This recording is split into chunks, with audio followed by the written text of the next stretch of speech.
आप देख रहे हैं देश का सबसे भरोसेमंद चैनल EN दिल्ली नेशनल।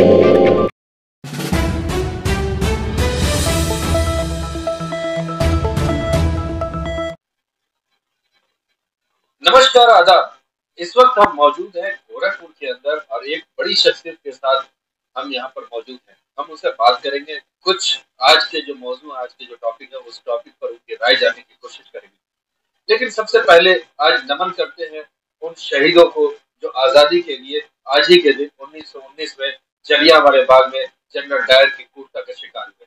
तकरीबन 380 लोगों को 10 मिनट की लगातार गोलियां चला करके बड़ी बेरहमी से मार दिया गया और तकरीबन 1000 लोग घायल हुए, जिसमें बच्चे, औरतें, बूढ़े, जवान सब मौजूद थे। बैसाखी का पर्व था और ये कांड हुआ। इतिहास के पन्ने में जनरल डायर को कभी माफ नहीं किया गया। तो आज हम यहाँ पर मौजूद हैं समाजवादी पार्टी के तेज तर्रार और बेबाक नेता जफर अमीन डक्कू साहब के साथ। आपका बहुत बहुत स्वागत है। जफर अमीन साहब के बारे में मैं बताता चलूं कि ये किसी भी मुद्दे पर बड़े बेबाकी से अपनी राय रखते हैं, अपनी बात रखते हैं। आइए कुछ आज के जो ज्वलंत मुद्दे हैं उसको लेकर के हम इनसे बात करते हैं। अभी पिछले दिनों एक बहुत बड़ा नेशनल इशू खड़ा हो गया, क्रिएट होगा, वक्फ अमेंडमेंट बिल, जिसको लेकर करके अभी भी वेस्ट बंगाल की अगर बात करें और मणिपुर की बात करें तो वहां पर हिंसाएं हो रही हैं। इंटरनेशनल लेवल पर यह कहा जा रहा है कि जो इंडिया के अंदर ये अमेंडमेंट बिल आया है वो गलत आया है और इसका विरोध किया जाए। जगह जगह विरोध हो रहा है। हमने पीछे समाजवादी पार्टी के सारे लीडरों को देखा, संसद के अंदर उन्होंने विरोध किया। इमरान प्रतापगढ़ी तो डायरेक्ट वो बिल लेकर के ही चले गए थे कि रिजेक्ट वक्फ बोर्ड बिल। तो ओवैसी साहब हाईकोर्ट के अंदर चले गए, सुप्रीम कोर्ट में जा रहे हैं। चंद्रशेखर रावत, लगभग अपोजिशन जितने भी है वो सब फ्रंट पर आ गए हैं। कहीं न कहीं जो हिंदू राष्ट्र का सपना और परिकल्पना बनाई जा रही है उसमें कहीं न कहीं मुसलमान को दबाने की कोशिश कर रही है। क्या कहना चाहिए?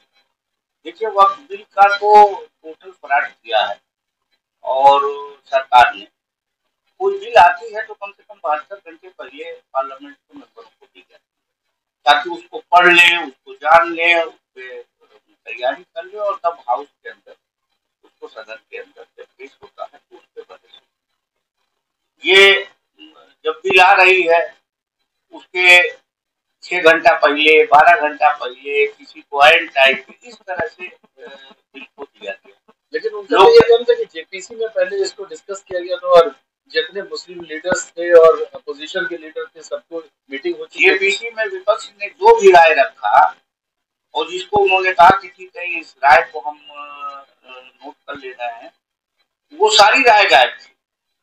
बवाल इसी बात का था कि जो लोगों ने अपनी राय रखी थी अमेंडमेंट के सिलसिले में वो कोई बात नहीं माना। सरकार को अपनी मर्जी से जो बिल लाना था वही लाई। यह हाउस के अंदर भी जिस तरह से देश के गृह मंत्री ने आश्वासन दिया वो बात उलट गई। हाउस के अंदर जो बोला वही बात उलट गई। उन्होंने कहीं दूसरे धर्म के लोगों को उसमें ना आने की भी बात किया और उन्होंने कहा कि ये फायदेमंद है। ये सारी चीजें अब कुछ फायदेमंद नहीं है।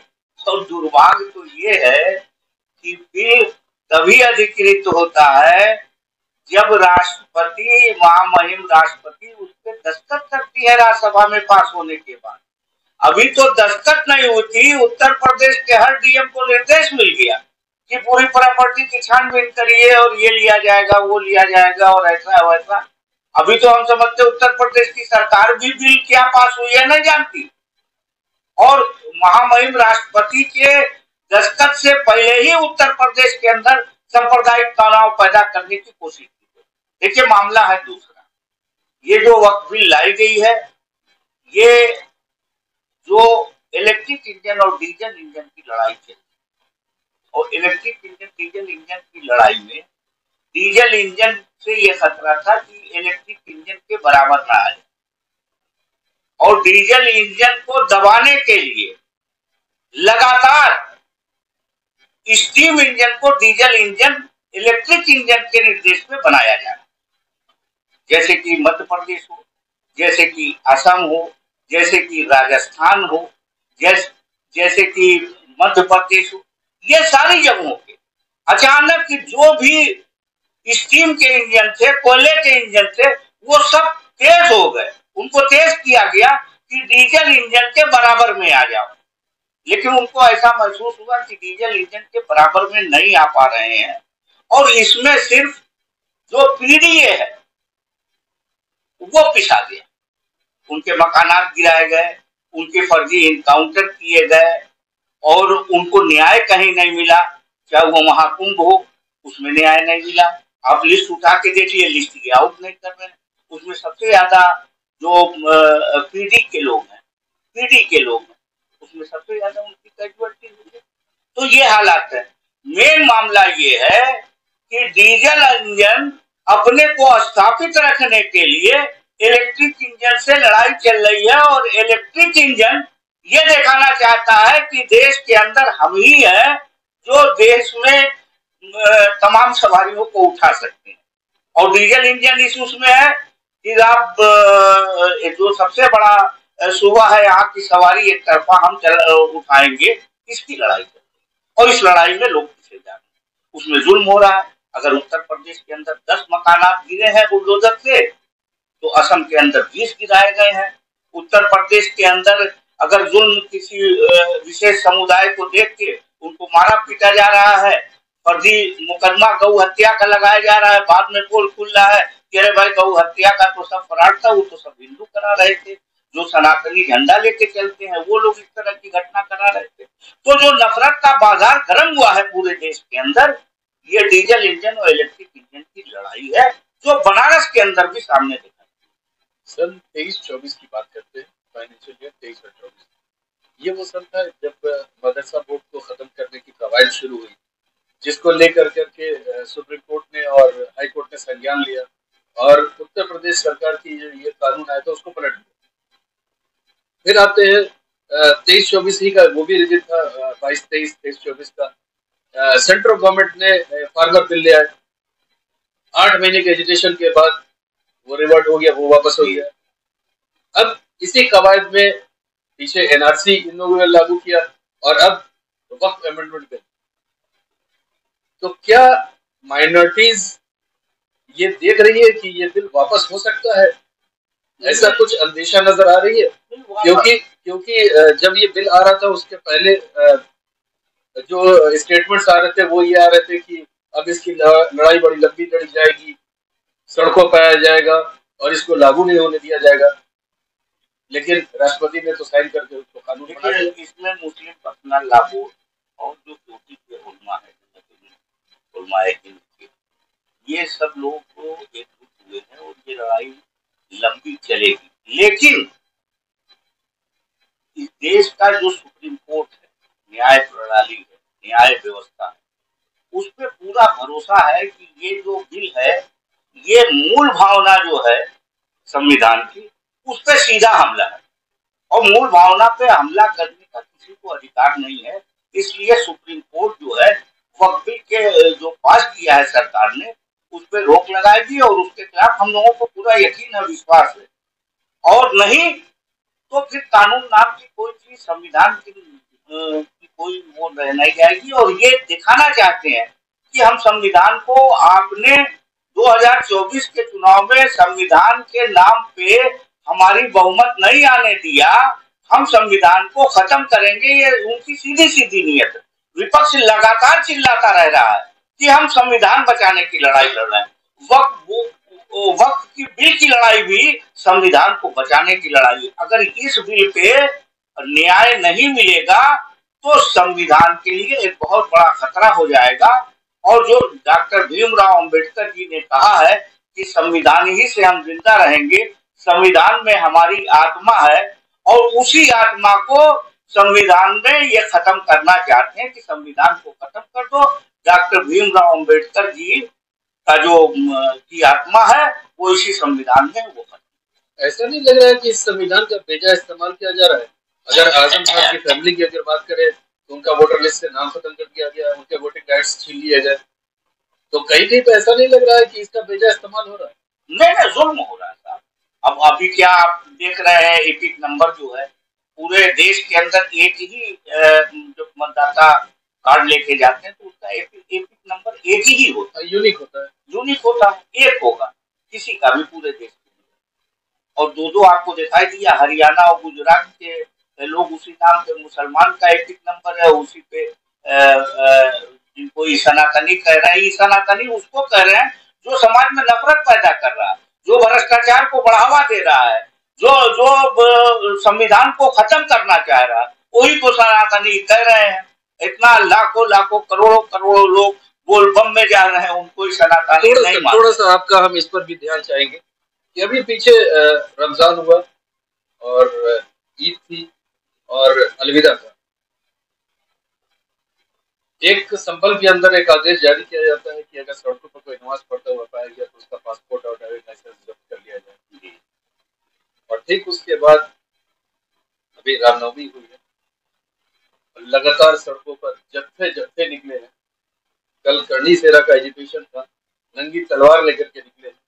तो ये डुअल मापदंड वो इसलिए हो रहा है, पर लाके खड़ा कर रहा है देश को। वो हमने बताया ना कि इलेक्ट्रिक इंजन और डीजल इंजन की लड़ाई। डीजल इंजन अपने को स्थापित रखने के लिए कि हमारे मुकाबले में कोई नहीं है, हम इलेक्ट्रिक इंजन में कन्वर्ट होंगे, वो इस तरह के नफरत वाले एजेंडे को आगे करके अपने डीजल इंजन को मेंटेन करके आगे बढ़ना है। आपका इशारा सेंटर की तरफ है या स्टेट की तरफ? सेंटर नहीं, हम तो जानते हैं कि इलेक्ट्रिक इंजन और डीजल इंजन और स्टीम इंजन यही मामला है। ये इशारा स्टेट की गवर्नमेंट की तरफ से है। जो लोग इलेक्ट्रिक इंजन चला रहे हैं वो लोग स्टीम इंजन को डीजल इंजन के बराबर लाना चाहते थे, और इसमें पीडीए पिसने लगा, उसमें सबसे ज्यादा मुसलमान पिसने लगा, इसलिए कि उनको ये लग रहा है कि अगर मुसलमान पे जितना जुल्म करेंगे उतना ही हमारा वोट एकजुट होगा, और हमारा वोट एकजुट होगा तो हम हमेशा हर जगह सरकार में रहेंगे।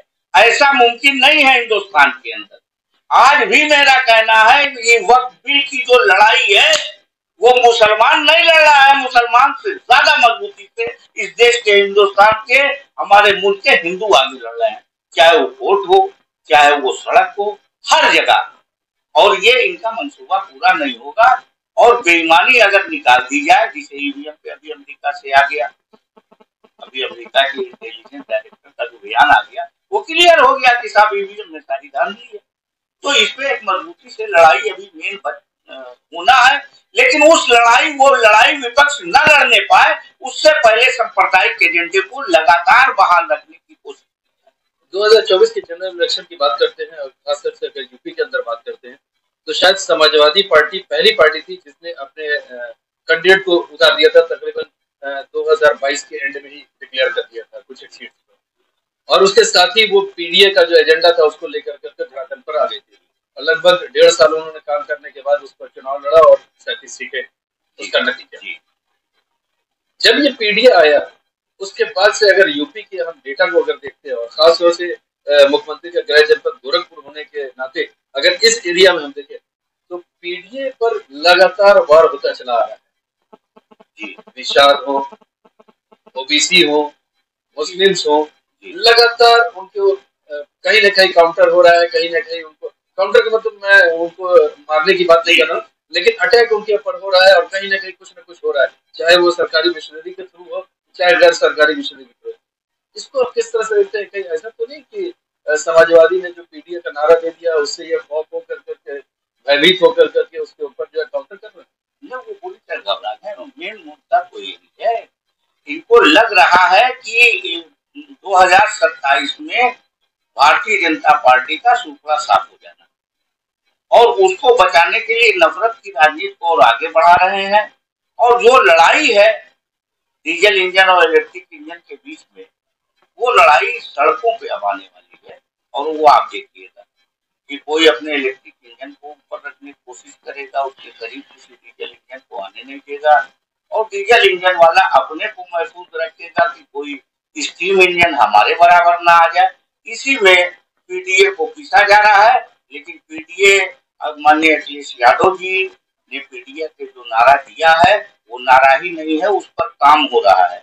और देखिए समाजवादी पार्टी ने जो टिकट का वितरण किया था उसमें सबसे कम यादव को टिकट दिया, मुसलमानों को दिया और पिछड़ी जात के सभी शेड्यूल कास्ट और पिछड़ी जात के लोगों को हिस्सेदारी दिया। और अयोध्या के अंदर की हार भारतीय जनता पार्टी को नफरत की राजनीति के अलावा कुछ सुझाई नहीं दे रहा है। वो नफरत के एजेंडे को लाके 2027 में अपना उल्लू सीधा करना चाहती है, लेकिन जब 2024 में नफरत के एजेंडे को उत्तर प्रदेश में ठोकर मार दिया तो वो पूरी उम्मीद है कि 2027 में ठोकर मारने को क्या नष्टो नाबूद कर देंगे, अपने वोट की ताकत से जनता नष्टो नाबूद कर देगी और माननीय अखिलेश यादव जी की सरकार उत्तर प्रदेश के अंदर आना तय है, जिस तरह का माहौल दिखाई। चलिए लेते हैं अभी एक छोटा सा ब्रेक, इसके बाद अभी बात करेंगे ब्रेक के बाद कुछ एक ज्वलंत मुद्दे पर, फिर हम आगे चर्चा जारी रखेंगे। नमस्कार, स्वागत है ब्रेक के बाद। हम लोग चर्चा कर रहे थे भारत का जो अभी सिनेरियो है उसके ऊपर। एक बड़ा अहम सवाल है, सीधा सीधा कहा जाता है कि भारतीय जनता पार्टी की जो पेरेंट ऑर्गेनाइजेशन है वो आरएसएस। आरएसएस के जो प्रमुख है मोहन भागवत। अभी एक जो मुद्दा था करणी सेना ने जिसको उठाया था राणा सांगा और उसको लेकर करके, वहां पर जब बात हो रही थी कि कब्र खोदी जाएगी और वहां से उसको हटाया जाएगा और अलग अलग लोगों के स्टेटमेंट्स आ रहे थे कि हर वो जगह को खोदी जाएगी जहां पर अंदेशा है कि मंदिर हो या आक्रांता लोग हैं जो उनके डिक्शनरी के हिसाब से आक्रांता वर्ड यूज करते हैं, उसको लेकर करके होता है। मोहन भागवत का एक स्टेटमेंट है कि जो हो गया सो हो गया, अब उसमें इंटरफेयर करने की जरूरत नहीं, जो जिस स्थिति में उस स्थिति। तो इसको कैसे आप देखते हैं? एक पेरेंट का जो ऑर्गेनाइजेशन है वो कुछ और कह रही है, बीजेपी कुछ और कह रही है, आरएसएस का रुख कहीं और जा रहा है। और आरएसएस का एक स्टेटमेंट आया था मोहन भागवत का कि हम तो आरएसएस की शाखा में मुस्लिम का वेलकम करते हैं, लेकिन शर्त है कि वो पाक साफ हो तो आए हमारे। इसको किस तरह से आप देखते हैं? देखिए, सबसे पहले तो आरएसएस मुस्लिम को बाद में करे, सबसे पहले तो महिलाओं को और महिलाओं के लिए संगठन बनाए और तमाम जो आरएसएस के लोग हैं अपने तक महिलाओं को शामिल, उसके बाद तब वो किसी को अभी तक उन्होंने, जहाँ तक आरएसएस की बात है, वो जो समाजवादी पार्टी के राष्ट्रीय तो सामने कहा इतिहास का पन्ना मत उल्टो, अगर उल्टोगे तो फिर बहुत सी जगह तो मोहन भागवत जी जान रहे हैं कि अगर इतिहास का पन्ना उल्टेंगे तो जो चीज निकल के आएगी सामने उसमें सब के सब आरएसएस के लोग बहुत ज्यादा दिखाई देते हैं। और वो जो दूसरे को वंशज कहते हैं उनको वंशज कहा जाएगा कि आप उनके वंशज हैं। जिस तरह रामजीलाल सुमन जी ने कह दिया था तो बहुत बुरा लग गया इन लोगों को, उसी तरह ना जाने कितने लोग ऐसे सामने आ जाएंगे। जैसे मिसाल के तौर पर ले लीजिए, आखिर इसी जगह हिंदुस्तान के अंदर जलियाना वाला बाग की घटना करने वाले लोगों की खबरें भी तो है, उसको क्यों नहीं उखाड़ने की बात हो रही है कि भाई जितना जुल्म देश के लोगों पे किया अंग्रेजों ने और गुलामी की जंजीरों को तोड़ने का, बिजलों को तोड़ने का काम किया जिन लोगों ने, उनके साथ जो गद्दारी की गई है वो सारी गद्दारियां खुल जाएंगी अगर अंग्रेज की कब्र को छेड़े। तो ये औरंगजेब के कब्र को छेड़े तो उसमें भी तमाम गद्दारी आने लगी है, क्योंकि राजाओं के शासन में जो हुआ होगा उस वक्त के जो शासक रहे, चाहे हिंदू रहे हो चाहे मुसलमान रहे हो, सबकी हकीकत सामने आने लगेगी। तो उसमें मुसलमान के लिए प्रॉब्लम नहीं है, मुसलमान के लिए जो लोग गद्दार हैं वो मुसलमान अच्छी तरह जानते हैं, लेकिन जो लोग आपके वहां गद्दार हैं आप उनकी पूजा करते हैं, उनका जन्मदिन मनाते हैं, उनको श्रद्धांजलि देते हैं, उनको आप जिंदा रखते हैं, और मुसलमान जिनको गद्दार समझता है उसकी बात ही नहीं करता, उन गद्दारों को मुसलमान नहीं एक्सेप्ट करता। इसको आरएसएस पर बचा रहे। दूसरी बात, जो केंद्र की सरकार है, इस सरकार को लोकतंत्र में कैसे वैध कर दीजिए, बहुत बड़ी बात मैं कह रहा हूँ। हमेशा जब कोयलेंस की सरकार बनती है गठबंधन की, तो सबसे पहले राष्ट्रपति के वहां गठबंधन की सरकार बनने के पहले जिस सरकार के नेतृत्व में गठबंधन की सरकार बननी रहती है, उसके संसदीय दल की मीटिंग होती है और उसमें पहले भारतीय जनता पार्टी का नेता चुना जाना चाहिए था, उसके बाद तब उनके गठबंधन की मीटिंग के बाद राष्ट्रपति को जाना चाहिए था। लेकिन भारतीय जनता पार्टी के संसदीय दल का कोई नेता नहीं चुना गया।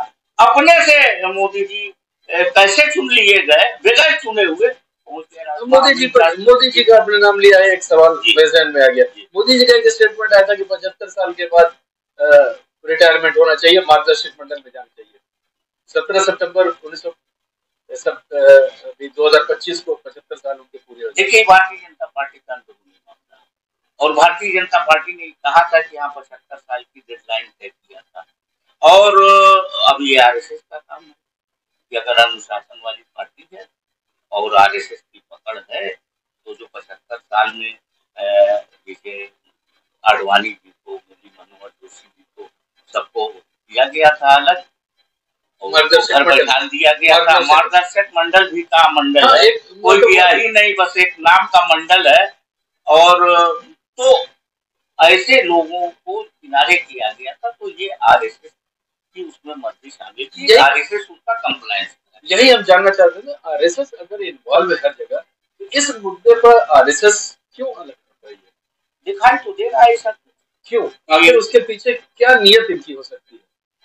देखिए, अब तो जब इनके बड़ी थिन लाइन, आपने कहा कि महिलाओं का वहाँ पर, लेकिन बीजेपी कहती है कि हमारे संगठन में, बीजेपी के संगठन में 3% महिलाओं का है, लेकिन आरएसएस नहीं करती है। भाजपा राष्ट्रीय अध्यक्ष नड्डा जी ने कह दिया था आरएसएस की जरूरत ही नहीं। हाँ, तो ये सवाल है कि इतनी थिन लाइन और उसके बाद भी गाइडलाइन आ रही है आरएसएस से, तो इसीलिए तो मामला चल रहा है, इसीलिए तो तमाम चीजें चल रही हैं। और जो हाल है वो देखा तो उसमें पराल उनकी पार्टी का मामला उसमें, लेकिन जहाँ लोकतंत्र का गला दबेगा वहाँ हम लोग बोलेंगे तब किसी पार्टी का मामला। ये 75 साल की सीमा उनका अपना मामला है, आरएसएस और भाजपा के बीच का मामला है। अब आरएसएस ताकतवर है कि बहुत ज्यादा कमजोर हो चुकी है, अब ये तो उसी फैसले से। एक बड़ा अहम सवाल, आखिरी सवाल हमारा होगा आज के सेशन का, क्या लगता है कि अभी जो प्रेजेंट सिनारियो है वर्ल्ड वाइड या इंडिया में, जिस तरह से महंगाई बढ़ रही है, जिस तरह से एजुकेशन का स्तर गिरता चला जा रहा है, जिस तरह से हर तरफ करप्शन है जो दिख रहा है सामने, जिस तरह से ब्यूरोक्रेसी बेलगाम हो गई है, जिस तरह से अराजकता हर तरफ फैला हुआ है, क्या ये गवर्नमेंट 5 साल पूरा करेगी सेंट्रल गवर्नमेंट की बात कर? देखिए, सेंट्रल गवर्नमेंट के हालात भी बहुत खराब है और मेरा ये मानना है कि जिस तरह कहीं कहीं तस्वीर आप देखते होंगे कि कूड़ेदान पे वो ये बूढ़ी औरत है, गरीब है और जूठा खाना जो फेंका गया है उसको इकट्ठा करके खा के पेट की भूख मिटाती है। मुझको ऐसा लगता है कि उस कूड़ेदान पे बड़ी लंबी लाइन और वो ज्यादा दिन नहीं है, बहुत जल्दी सारे बैंक बैठे चले जा रहे हैं। अकाउंट में लोगों के पैसा है वो बैंक बंद कर दे रहे हैं, उनका पैसा नहीं दे रहे हैं। जिनका 50 लाख है, आपने कहा था 5 लाख देंगे, वो 5 लाख भी नहीं दे रहे हैं, 5,000 भी नहीं दे रहे हैं। हालात देश के बहुत खराब है। हम लोग इसलिए फिक्रमंद है कि बड़ी कुर्बानी देके देश को आजाद कराएगा। हम लोग दुआ भी कर रहे हैं अल्लाह पाक से, नमाजों में दुआ हो रही है कि अल्लाह पाक हमारे देश को बचा ले और अमन व अमान को कायम कर दे और दुश्मनों को नाबूद कर दे जो हमारे देश को। एक 5 साल कंप्लीट करेगी कि नहीं भारतीय जनता पार्टी? देखिए भारतीय जनता पार्टी अपनी लड़ाई में जो आरएसएस हमको समझ रहे हैं कि बहुत मुश्किल है। जिस तरह से बयान आ रहे हैं, नितिन गडकरी के जो बयान आए वो तो बयान दबा देना है। अगर मीडिया आजाद हो जाए, गुलाबी की बेड़ी और हथकड़ी को मीडिया तोड़ दे तो सरकार 5 दिन नहीं करता। 27 में कहां तक आप आश्वस्त है कि उत्तर प्रदेश के अंदर समाजवादी पार्टी आ जाएगी, अच्छा परफॉर्मेंस करेगी? अच्छा परफॉर्मेंस नहीं, एक तरफा सरकार बनाएंगे, आप देखिएगा एक तरफा सरकार बनाएंगे।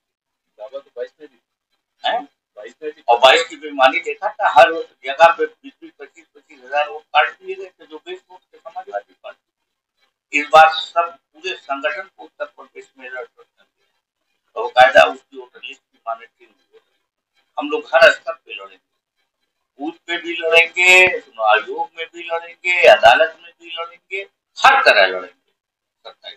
लेकिन देखा यह जाता है कि इल्जाम लगाते हैं लेकिन उस पर जमीनी धरातल पर काम होता नहीं। फिर वो चीज अब खुली है, टिकट नंबर अब खुला, तमाम चीजें अब खुल के सामने आ गई। 70 लाख वोट महाराष्ट्र में हो गया, 40-40 लाख वोट बढ़ जा रहा है, तो बिना उससे थोड़ी बढ़ रहा है भाई। डिजिटल का जमाना, आप डिजिटल की बात कर रहे हैं, एक वोट पड़ गया 5 बजे, हर जगह की रिपोर्ट मंगाया, आपने एक क्लिक किया, पूरा आ गया कि कितना परसेंटेज वोट पड़ा। 4 घंटे के बाद फिर बढ़ रहा है, सुबह तक और परसेंटेज बढ़ाया जा रहा है, शाम तक, वो काउंटिंग के दिन की सुबह तक और बढ़ा दिया जा रहा है 5%। क्या हो रहा है? यानी मशीन में फीड हो रहा है, फीड कर रहे हैं, उसी तरह परसेंटेज आप बढ़ा रहे हैं। लेकिन इसके बाद भी जो अपोजिशन है उसने कहीं क्लेम नहीं किया। क्लेम तो किया है, सुप्रीम कोर्ट में गए, एक तो मुकदमा में, कई मुकदमा है। हरियाणा के चुनाव के सिलसिले में तारीख पे तारीख पड़ रही है, चुनाव आयोग भाग रहा है, उसमें जिस तरह के एविडेंस है। आप किसी को 35 वोट से महाराष्ट्र में हरा दे रहे हैं और उसका लेकिन ये प्रक्रिया तो बड़ी लंबी है ना। अगर गोरखपुर के सिनेरियो की बात करें तो यहाँ पर आशा देवी चुनाव लड़ी थी, जिसको चैलेंज किया गया, और जब आशा देवी की डेथ हो गई उसके बाद उसका रिजल्ट आ रहा है, तो कोई मतलब तो है नहीं। आशा देवी का मैटर दूसरा कोर्ट में जाने के बाद तो होता है, लेकिन सुप्रीम कोर्ट में चल रहा है। अभी सदर प्रसाद का देख लीजिए, अगर चुनाव हुए तो 2 साल तो लोअर कोर्ट में है ना। सुप्रीम कोर्ट में डायरेक्ट जितने केसेस गए हैं, चाहे वो महाराष्ट्र के हों, चाहे यहाँ के हरियाणा के हों, मध्य प्रदेश के हों, छत्तीसगढ़ के, जितने भी गए हैं, वो सुप्रीम कोर्ट कमजोर। तो आज के सिनेरियो के हिसाब से आपका मानना है कि 27 में समाजवादी पार्टी उसमें कुछ नहीं है। और हमारे राष्ट्रीय अध्यक्ष माननीय अखिलेश यादव जी उत्तर प्रदेश के मुख्यमंत्री, मिड टर्म पोल होने के भी चांसेस ज्यादा दिख रहे हैं इस वक्त। मिड टर्म पोल होने के ज्यादा राजनीति में कुछ भी हो सकता है। सेंट्रल गवर्नमेंट की बात कर रहे हैं, खाली बिहार लोग सोच रहे हैं, यूपी में भी कुछ हो सकता है। नहीं, हम सेंट्रल गवर्नमेंट की बात कर रहे हैं, सेंट्रल की बात कर रहे हैं। हाँ, सेंट्रल गवर्नमेंट में भी कुछ हो सकता है। आरएसएस और बीजेपी का जिस तरह दिखाई गया, हम लोग को उससे मतलब तैयार है, अंदरूनी पोल के लिए तैयार है। हम लोग हर नस्बत पे तैयार। अगर तैयार ना होते तो हम लोग 22 में हारे, तो जितनी बेईमानी और जो कुछ इन्होंने किया था सब पकड़ लिए ना हम लोग। 24 में 37 सीट हम पा गए ना, और 42 पाए। अब पूरा विपक्ष आ जाए तो 43 हो गए। उसके मुकाबले में क्या हैसियत पर भारतीय जनता पार्टी। तो ये थे जफर अमीन डक्कू साहब। इनका साफ ये कहना है कि 2027 में एक तरफा समाजवादी पार्टी की सरकार बन रही है और अखिलेश जी मुख्यमंत्री यहाँ के बनने जा रहे हैं। और कहीं न कहीं इन्होंने ये भी जाहिर किया है कि कहीं न कहीं जो इस वक्त आरएसएस और बीजेपी के बीच में मतभेद जो दिख रहा है, कई मुद्दों पे सामने आया भी है, तो कहीं न कहीं लग रहा है कि ये सेंट्रल जो चल रही है, सेंट्रल गवर्नमेंट जो केंद्र की सरकार है, वो भी कहीं न कहीं मिड टर्म पोल की तरफ जाती हुई नजर आ रही है। अगर कहीं खुदा का सही ये बात होती है तो शायद 2027 वो वर्ष होगा कि जहां पर सेंट्रल गवर्नमेंट और स्टेट गवर्नमेंट की एक साथ चुनाव होने की उम्मीद की जाए। अगले एपिसोड में फिर एक नए मुद्दे के साथ हम हाजिर होंगे आप लोग के बीच में। फिर मैं चर्चा करूंगा किसी न किसी नए मुद्दे के साथ। तब तक के लिए नमस्कार।